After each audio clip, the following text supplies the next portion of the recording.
Merci encore à vous tous, à suivre. Merci.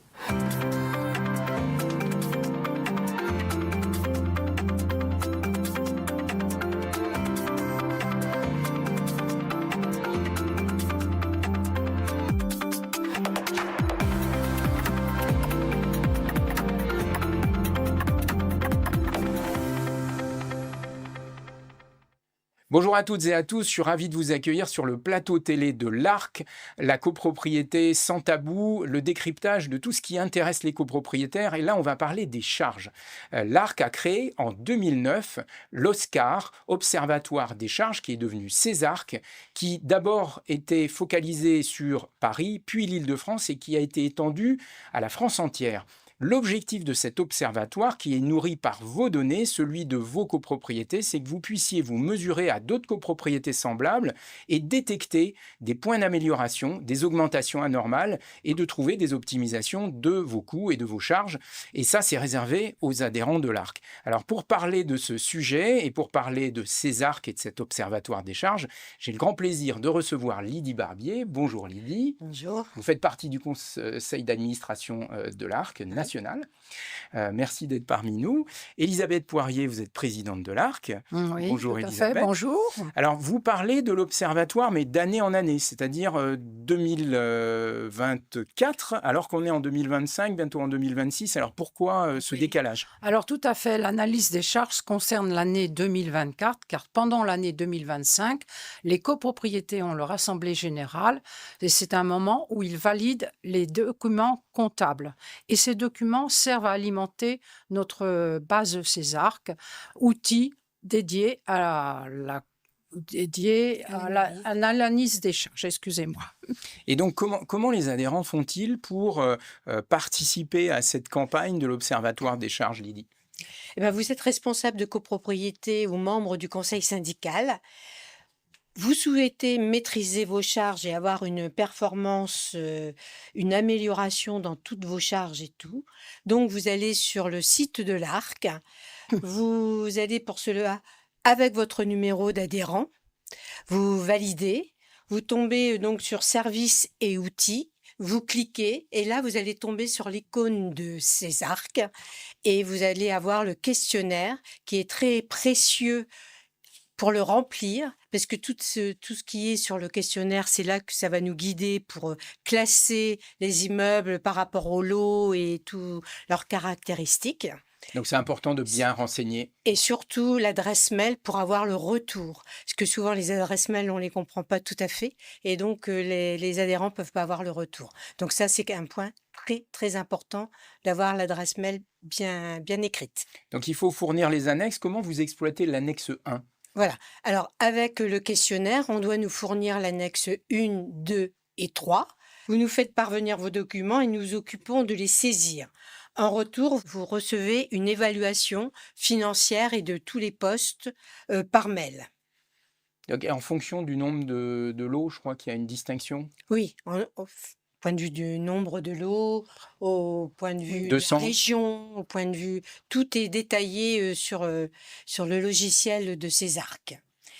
Donc, une fois qu'on a fourni toutes ces données, comment vous exploitez l'annexe 1? Oui, alors vous avez plusieurs indicateurs pour l'évaluation des charges financières. L'indicateur 1 permet de vérifier la trésorerie disponible. L'indicateur 2, ce qui est très important, ce sont le taux des impayés dans votre copropriété. À savoir qu'une copropriété de plus de 200 lots peut avoir 15% d'impayés. C'est bon, au-delà, il faut s'en méfier. Et pour les copropriétés de moins de 200 lots, il ne faut pas dépasser 25% de taux d'impayés. Il y a beaucoup dans toutes les copropriétés, presque toutes en tout cas, les débiteurs, toutes les charges et tout, sont vus quelque temps avant l'Assemblée générale. Mais c'est un travail qu'il faut faire régulièrement et surtout pour les impayés, il faut le faire au moins au milieu des trimestres, des appels de fonds. Sinon, on ne peut pas mettre en place des lettres de relance, des mises en demeure et tout. Donc ça, c'est très, très important. C'est pas de le faire une fois dans l'année, c'est de le faire régulièrement. Et donc, il y a d'autres indicateurs Voilà. qui sont évalués. Oui, alors donc vous avez l'indicateur 3 qui est l'avance de trésorerie qui ne doit pas dépasser 1/6 du budget prévisionnel et à savoir également que l'avance de trésorerie peut être utilisée en cas de travaux exceptionnels dans l'année. Il n'est pas obligé d'être figé tout le temps. Ça, c'est très important. Après, vous avez l'indice 4 qui est l'endettement auprès des fournisseurs. Donc, il faut savoir si le côté financier, donc ce que vous avez en banque, peut recouvrir les charges que vous avez auprès des fournisseurs. Et après, vous avez l'indicateur 6 qui est le fonds de travaux. Nous, on a fait un petit peu une alerte, à savoir que l'indicateur 6, le fonds de travaux, doit être placé sur un compte indépendant et rémunéré. Donc, si le compte 105 n'est pas équivalent au compte 51, il faut impérativement se poser des questions pour savoir qui a utilisé cette différence et si ça a été voté en AG pour l'utiliser. Parce que c'est très réglementé pour l'utilisation, on ne prend pas ça comme ça. Il faut faire très attention parce que beaucoup de syndics s'en servent également de ce fonds de travaux pour compléter les impayés en copropriété. Ce qui n'est pas normal, a Ce qui n'est priori. pas normal du tout. Ok. Donc, en résumé, il faut regarder quand même souvent ces indicateurs, pas une seule fois dans l'année, d'une Tout à manière fait. très précise. Elisabeth, il y a d'autres Oui. annexes, les 2, les 3. Alors, comment Tout vous à les fait. exploitez dans le cadre de cet observatoire? Eh bien, pour l'annexe 2, avant de répondre à votre question, je voudrais préciser que l'annexe 2 représente tous les postes globalement, non détaillés, tandis que dans l'annexe 3, ces postes sont détaillés selon des clés de répartition. Si je prends l'exemple de l'électricité, dans l'annexe 2 apparaît une somme globale. Dans l'annexe 3, l'électricité apparaît dans la clé de répartition chauffage, dans la clé de répartition ascenseur et dans la clé de répartition parking. Alors, suite à la saisie de toutes les annexes 2 et 3, un ratio est établi selon les postes avec un panel de copropriétés identiques par région, c'est-à-dire 3 régions ont été déterminées, la province, l'Île-de-France et Paris. Un panel établi selon le nombre de lots dans les copropriétés. Il y a 4 parties qui ont été créées, moins de 25 lots, de 26 à 50 lots, de 51 à 100 lots et plus de 100 lots. Et il y a un panel de copropriétés selon l'année de construction. Alors, avant 1948, après 1948 jusqu'en 1977, pardon, et de 1977 à 2005, et après 2005. Et il y a aussi un panel de copropriété qui est établi selon la configuration de la copropriété. C'est-à-dire que vont être comparées les copropriétés identiques, c'est-à-dire s'il y a des copropriétés qui ont chauffage, qui sont dans la région Île-de-France et qui ont 60 lots. C'est ceux-là qui vont être comparés, mais pas les autres, pas avec les autres. Et ce ratio est traduit en euros en mètre carré et en euros par lot aussi. Et la classification des copropriétés se fait à partir du questionnaire que vous avez donné, et d'où l'intérêt, l'importance de bien le renseigner. Sinon, on a des difficultés pour dire de quelle catégorie ils font partie. Un outil comme ça s'appuie sur des données, il faut qu'elles soient propres, si j'ose Tout dire, à ou fait. que ce soit précis. Et effectivement, c'est très précis aussi en fonction des années, en fonction du nombre de lots, parce que les problématiques ne sont pas les mêmes. Tout à fait. Donc, pour pouvoir se rapprocher d'une copro qui ressemble, c'est peut-être aussi en fonction de la région. Oui, la Il y a région. la région, Oui. voilà. Et Donc, à ce sujet, excusez-moi, mais avec Lydie, nous allons illustrer tout ce qui vient d'être dit, les panels de copropriété, par des exemples par la Ok. suite. Voilà. Donc, le copropriétaire adhérent, il fournit ses annexes, il fournit des informations. Mhm. Qu'est-ce que vous lui rendez? Quel est le résultat, en fait, au niveau du copro? Parce que finalement, les données qu'il fournit permettent d'enrichir la base de données Mhm. globale, qui va permettre à d'autres de se comparer d'une manière générale. Et puis, ensuite, on reçoit aussi une étude, une analyse. Oui, il reçoit 2 documents. Alors, il y a un graphique qui lui indique la répartition des charges selon le pourcentage, surtout selon la valeur qu'il représente par rapport aux charges générales. Alors, dans l'exemple qui est présenté, on voit qu'il y a 4 items, enfin 4 postes qui sont pratiquement identiques. Il s'agit de l'eau, il s'agit du nettoyage des locaux, tous représentent à peu près le même pourcentage. Donc ça, c'est le premier document qu'ils reçoivent. Ils reçoivent un deuxième document qui, lui, est quand même très important et qui va déclencher au niveau des copropriétés et au niveau du conseil syndical une attitude à avoir. Le document fourni, le document présenté, présente, dans les exemples qui est donné, 9 postes. Et en fait, Césarc en a déterminé 18. Alors, ce qui apparaît à l'écran, la colonne de gauche précise le poste et ce qui est compté pour donner la valeur moyenne du poste. Si je prends le premier poste, ascenseur, il y a l'électricité, il y a le téléphone et le contrat.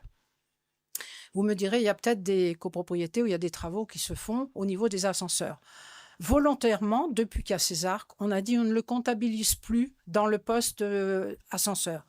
Car l'année d'après, s'il n'y a pas de travaux, la valeur moyenne est totalement changée. Donc, on compare tous les ans ce qui est comparable, c'est-à-dire les 3 items que j'ai annoncés, pour l'ascenseur, l'électricité, le téléphone et le contrat. C'est toujours ça qui va être comparé, qui va déterminer. Et donc, on voit dans ce document qu'il y a aussi des colonnes, il y a des chiffres, il y a des couleurs, il y a tout un tas d'indications. Alors, la première colonne, c'est la valeur moyenne établie par Césarc. La 3e colonne, c'est la valeur de votre copropriété. La 4e colonne, c'est l'écart qu'il y a entre la valeur donnée par Césarc, par la base Césarc, et votre copropriété. Et pour finaliser tout ça, il y a des couleurs qui apparaissent. Quand vous êtes dans le vert, cela veut dire que vous n'avez pas de souci à vous faire, si je puis dire. C'est que la valeur de votre copropriété est inférieure ou égale à la valeur moyenne de Césarc. Donc un bon élève. Un bon élève, voilà. Si vous êtes dans le orange, on dit « Oula, attention, ce poste commence à être... la valeur, le résultat est supérieur à la moyenne, à la valeur de 10%. À la valeur inférieure à la valeur de 10%. Si c'est dans le rouge, et là c'est une alerte très importante, ça veut dire que la valeur de votre copropriété dépasse de 10% la valeur moyenne de celle de la base Césarc. Donc ça, c'est un outil, et vous disiez, il y a une attitude à avoir une fois qu'on reçoit ces indications, c'est rouge, c'est vert, c'est orange. Oui. Et c'est quoi l'attitude en question? C'est quoi la bonne attitude à avoir? L'attitude qui sera toujours la même, quel que soit le poste. On a deux impératifs. C'est se dire, je suis dans le rouge en priorité, orange c'est un peu moins, mais quand même avoir cette attitude-là. Pourquoi j'arrive à une telle dérive? Pourquoi j'arrive à une telle dérive? À chaque copropriété, ça Lydie le dira aussi, c'est à chaque copropriété de chercher la cause de ce résultat. Et aussi, une fois qu'on a cette attitude-là, chercher la cause, il faut aussi y remédier. Alors, c'est une cause ponctuelle ou c'est quelque chose qui n'est pas du tout normal. Il peut y avoir des incidents qui font que c'est logique qu'il y ait une augmentation de charges cette année-là, ou pas. Donc, donc, vous avez un grand recul national sur la question des charges en copropriété. Donc, là, le journaliste pose la question, c'est quoi la tendance, en fait? Est-ce que ça a augmenté? Eh bien, je dois déplorer que la tendance actuelle, malheureusement, les charges ont encore augmenté pour 2024. Alors, en sachant que globalement, pour la France entière, je dirais, cette expression veut dire qu'il y a toutes les copropriétés de toutes les régions, de tous les nombres de lots confondus et de l'année de construction aussi. Tout apparaît, l'augmentation serait de 5,5% pour cette année, en sachant que selon les régions et selon les postes, il y a de grosses différences. Ce qu'on va illustrer, comme je l'ai dit précédemment, avec Lydie, par d'autres exemples. Et les postes en question, justement, Alors, le poste, on va prendre, si vous voulez, le poste consommation qui apparaît dans toutes les copropriétés, c'est l'eau. L'eau, pas LOT, l'eau EAU, voilà. Alors, ce poste comprend, dans le tableau qui était précédent, apparaissait ce qu'on comprenait dans ce poste. C'est la consommation de l'eau, le nombre de mètres cubes, mais il y a aussi l'abonnement, il y a aussi l'assainissement et il y a aussi les taxes et la TVA. En sachant que la consommation par elle-même représente 1/3 de l'ensemble de la facture. Donc on voit tout de suite, pour une copropriété, ils peuvent dire, bon, là, on ne peut rien faire. Si, on peut toujours faire quelque chose. La consommation Seule la copropriété peut déterminer pourquoi ils ont plus de mètres cubes que l'année précédente. Alors, ils peuvent dire, on le sait, on a eu une fuite d'eau importante dans la copropriété. Ou alors, ils peuvent dire, volontairement, cette année, malgré que l'eau est augmentée, le prix du mètre cube est augmenté, on souhaite arroser la pelouse tout le temps. Donc, la consommation va être importante. Sur le tableau, je précise que ce n'est pas le prix du mètre cube, mais c'est le prix, la valeur moyenne au mètre carré pour le poste eau. Voilà. On voit des différences entre les régions et il y a des points sur lesquels on peut intervenir en tant que copropriété. On peut intervenir, chercher pourquoi il y a une telle augmentation. On peut se douter que c'est au prix du mètre cube. Alors, le prix du mètre cube, on ne peut pas le changer puisque c'est une valeur qui est donnée par une collectivité locale. Mais on peut dire, on va essayer de réduire la consommation d'eau en général dans la copropriété. Les copropriétés peuvent dire, mais nous, on le sait pourquoi cette année on a augmenté, on avait une fuite d'eau importante. Mais aussi, ça peut être un choix de la copropriété en disant, même en période de canicule et que l'eau coûte cher, on souhaite arroser la pelouse tous les jours. C'est un choix de la copropriété. Il y a un autre point sur lequel, malheureusement, on ne peut pas intervenir, c'est le prix des taxes, c'est le prix de l'assainissement, tout ça. Toutes ces petites taxes, plus la TVA, comme je l'ai dit, représentent 2/3 de la facture, ce qui est énorme. Et moi, je souhaiterais vraiment, peut-être dans les instances supérieures, qu'ils l'entendent et qu'ils disent, c'est vrai que les factures ne font qu'augmenter, les impayés en copropriété ne font qu'augmenter, on va faire quelque chose pour qu'on n'en arrive pas là et on va baisser la TVA. Mais ça, c'est peut-être un vœu pieux. Donc, on a parlé de l'eau. Maintenant, il y a un autre poste sur lequel il y a des augmentations considérables, c'est l'assurance, Lydie. Tout à fait. Alors, il faut savoir que dans les assurances, ce n'est pas la surface habitable qui est retenue, c'est la surface développée. Donc, on peut se faire aider par géoportail sur Internet, pas de problème. Ensuite, il y a le nombre de sinistres. Ça, c'est encore le plus important, à savoir que si vous déclarez des sinistres alors que vous avez, par exemple, une franchise de 1 000 € et que le montant du sinistre est de 800 €, ne faites surtout pas de déclaration, ça compte pour un sinistre et c'est très important. C'est vraiment le nombre de sinistres déclarés qui fait augmenter Les primes. les primes. Frais. Et l'assurance juridique. Là, plus vous avez aussi des interventions avec les assurances juridiques, ça fait augmenter énormément. Alors, est-ce qu'il est possible de réduire les coûts? Est-ce qu'on doit, je ne sais pas, modifier ou renégocier son contrat? Enfin, comment ça marche? Bien sûr. Déjà d'une, comme je viens de le dire, pour le sinistre, être très vigilant pour faire baisser le nombre de sinistres et de bien revoir point par point le contrat d'assurance. Alors, Elisabeth, est-ce qu'il y a un autre poste qui a connu une augmentation? Et oui, il y a encore un autre poste, c'est l'électricité qui a connu une hausse d'environ 20%, ce qui est quand même non négligeable. Alors, je parle de l'électricité pour les parties communes, parce que l'électricité dans la base Césarque, aussi pour le poste chauffage, il y aura l'électricité, comme je l'ai cité, il y aura dans les parkings et pour l'ascenseur. Mais là, nous ne parlons que de l'électricité des parties communes. Alors, pour ce faire, il y a aussi un tableau qui présente l'électricité dans les parties communes en fonction du nombre de lots, parce qu'on peut tout analyser dans cette base Césarque.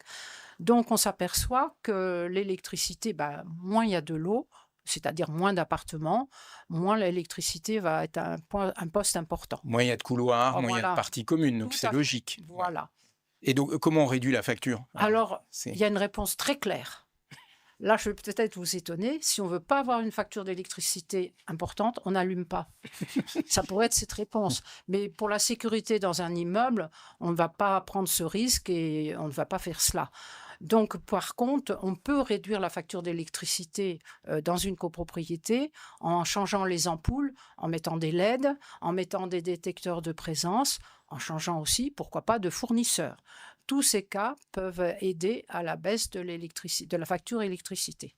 Et comme pour l'eau, malheureusement, cette facture ne comprend qu'une infime partie, la consommation ne représente qu'une infime partie de la facture. C'est encore des taxes et ceci, Des abonnements. des abonnements, tout ça, qui grèvent le budget des copropriétés. C'est peut-être là-dessus qu'il faut travailler. Vous disiez tout à l'heure, on associe un petit coup, plus un petit coup, plus un petit Oui, coup, ça fait une grande rivière, si j'ose oui, dire. oui, En plus, l'eau fait partie des coûts oui, importants dans oui, une copro. Est-ce qu'il y a des petits coûts comme ça, des petits oui. frais, des petites charges, mais qui finalement cumulés, on Il y pourrait a des jouer dessus? Tout à fait, il y a des petites charges, genre les impôts. Les impôts dans une copropriété, ça représente une infime partie. Seulement, on s'aperçoit que tous les ans, ça augmente régulièrement et quelquefois pas de façon négligeable. Donc, comme vous l'aviez dit, s'il y a une augmentation pour les impôts, une augmentation pour les charges de ceux-ci qui sont peu importantes, qui représentent que 2% du budget, mais l'augmentation de tous ces petits postes, finalement, peuvent gréver le budget général. Merci Elisabeth. Donc, vous disiez certaines choses, on ne peut pas jouer dessus parce que ça dépend de la collectivité, de Mmh. l'État, etc. Alors Lydie, sur quoi on peut jouer? Sur quoi une copropriété a la main? Alors, c'est sur tous les contrats qui se trouvent justement dans le compte 614. Là, vous avez des contrats des extincteurs, vous avez des contrats de VMC, vous avez des contrats de dératisation, tout ça. Donc ça, il faut les revoir tous les ans et pourquoi pas changer également de prestataire. Parce que bon, quand on est nouveau dans un client, en général, on réduit aussi le montant du contrat. Après, il y a un autre contrat qu'il faut impérativement voir, c'est surtout la question de résultat. C'est le compte 611, c'est l'entretien, le nettoyage des parties communes. Peut-être que vous payez trop de prestations, trop d'interventions et tout ça dans les parties communes, alors que vous avez un résultat qui vous convient bien. Et par contre, il peut y avoir aussi dans le compte 611 un contrat qui n'est pas suffisant et qui, là, il faut l'augmenter. Mais en général, c'est rare. Il faut revoir tous ces contrats tous les ans. On a parlé de beaucoup d'indicateurs, beaucoup de charges, et il y a un arbre qui cache la forêt, c'est la charge la plus importante et qui augmente aussi de la manière la plus importante, Elisabeth. Oui, c'est le poste chauffage pour les immeubles, pour les copropriétés qui ont un chauffage collectif. Et ce poste représente environ 37% du total des charges, ce qui est énorme. Alors, pour illustrer ces propos, on a décidé avec Lydie aussi de présenter un graphique qui montre l'impact que peut avoir l'année de construction de l'immeuble.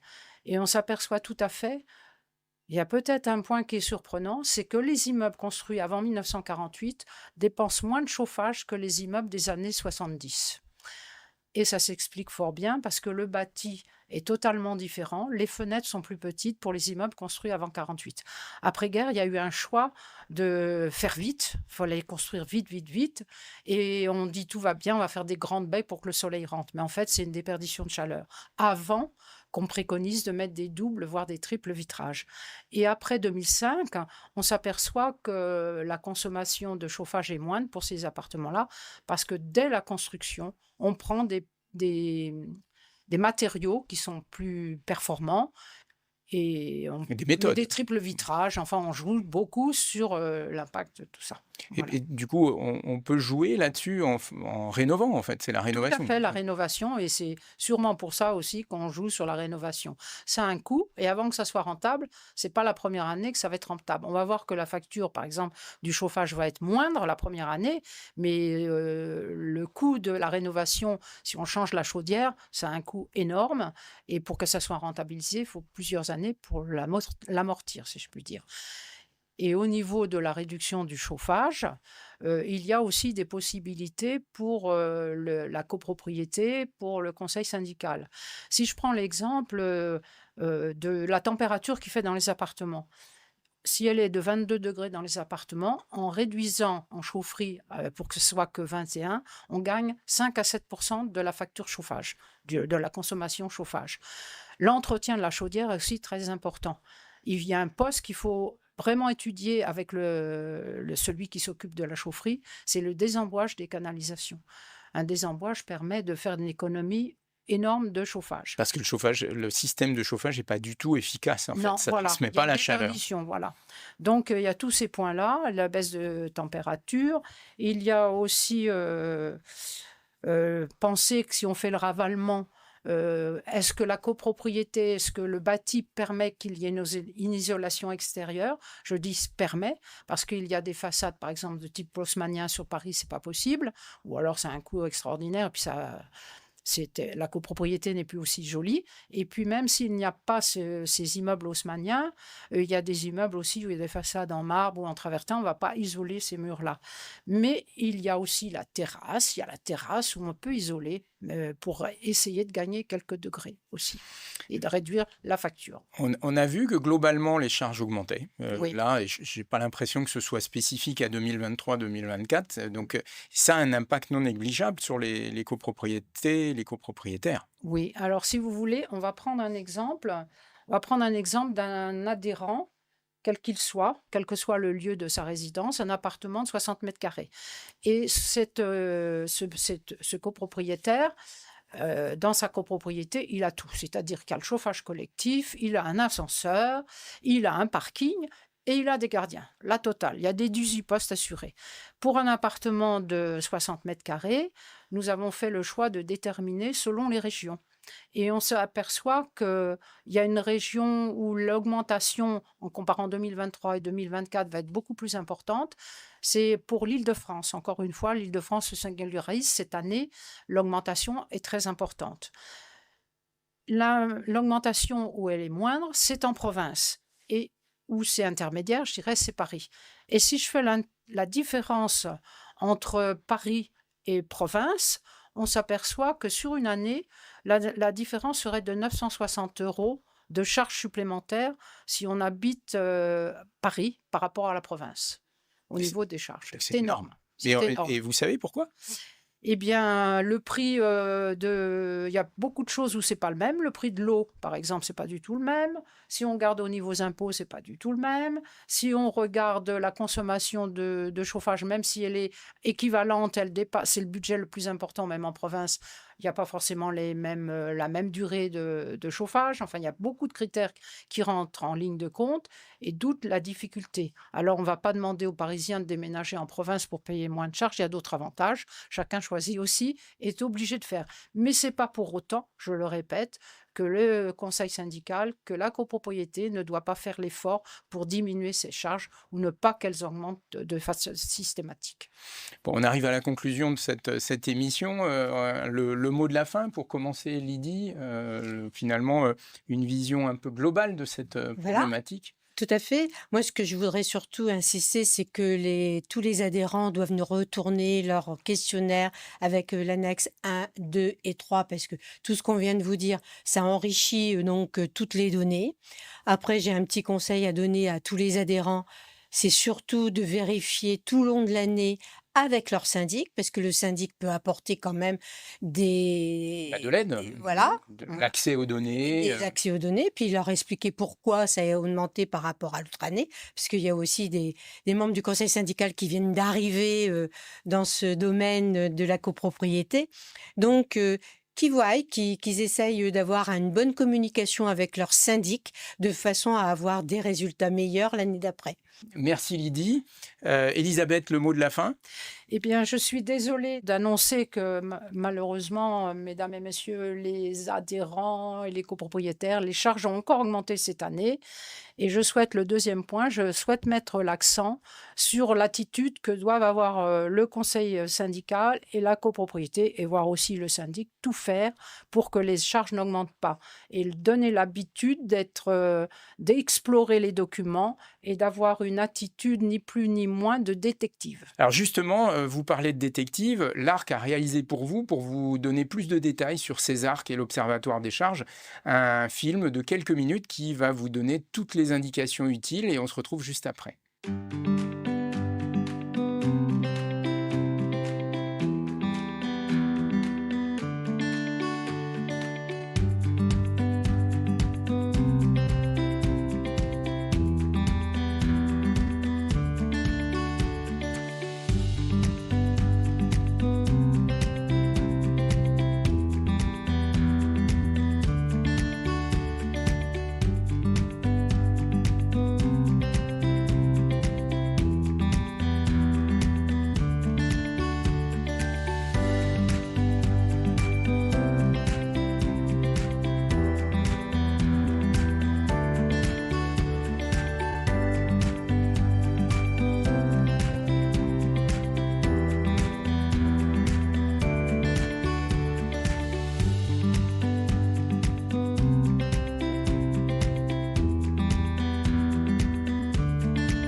Voilà, quelques images pour vous présenter cet outil Césarc. Bon, je voulais vous remercier beaucoup toutes les deux de votre présence et de toutes ces indications précieuses. À vous qui nous regardez, on vous a donné énormément de clés pour pouvoir optimiser vos coûts si vous êtes adhérent. Alors, si vous n'êtes pas adhérent, on vous invite à adhérer pour pouvoir aller mettre vos données et vous mesurer aux autres copropriétés dans Césarc. Et puis, on aura le plaisir de vous retrouver pour le prochain sujet très bientôt. Merci de votre attention, à bientôt.